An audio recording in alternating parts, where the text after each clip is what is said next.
I live alone, I'm not married, I do not stay with my parents.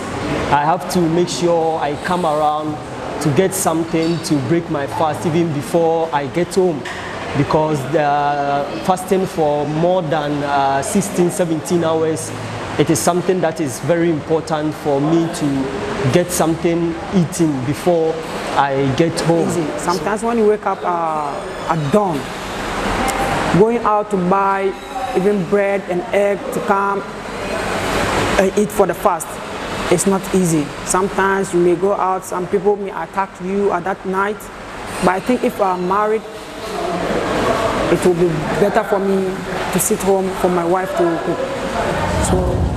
Single life. 30-year-old Abdul Latif Sadiq is ready to be served here at Ray's Mina restaurant as the end of today's Ramadan approaches. I do not stay with my immediate family. My dad is an old man who cannot cook, and my mom is not around. I do have a younger sister, but she works outside the region. So it makes it very difficult for me to be able to cope, prepare myself, go home and have some dinner before I can sleep. It becomes very tiring. Many Ramadan men who live away from their families and are stressed with time depend on takeout and home orders for breaking their fast. For some like Abdul Latif, the sheer convenience and diversity of options in dining out make cooking at home a faraway possibility. So it will be very difficult for me to say I will have to get home, cook, eat, sleep and wake up for another day. So the best thing for me to be able to do to get myself less stressed is to come here, get something already prepared, eat before I go home.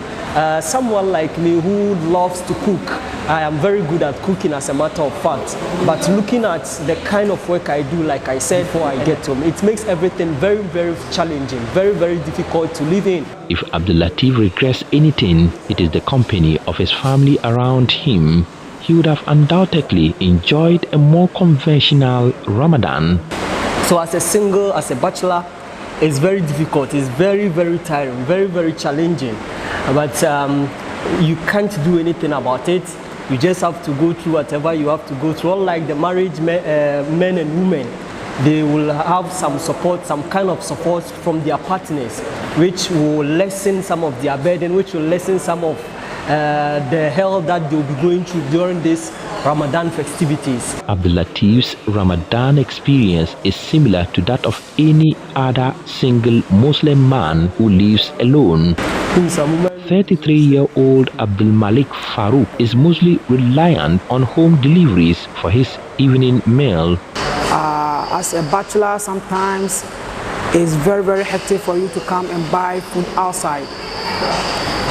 Sometimes, if I'm married, I won't be coming out to buy food outside like this. So, as a bachelor, sometimes I feel so worried. Sometimes I feel so sad. I feel so ashamed for me to come out and buy food and holding it, going back home. Both Abdul Latif and Abdul Malik rely a lot on eating out. Some of these bachelors' dawn food or suhoor is really light. They make themselves a bowl of oats, a cup of tea, among others. When I wake up during suhoor or at dawn, the only thing I can have time to prepare is Lipton, which once in a while I combine it with dates. Yes, Lipton and dates to start my Ramadan with. When it comes at the dawn too, I normally take coffee and bread and egg. I took the bread and egg at dawn because I don't have any option than to take that. Until both get to bond with their families in the next Ramadan or get married as they believe it could lessen their burden, they would continue to rely on takeaways and home deliveries to break their fast. A report by Mohammed Nuruddin.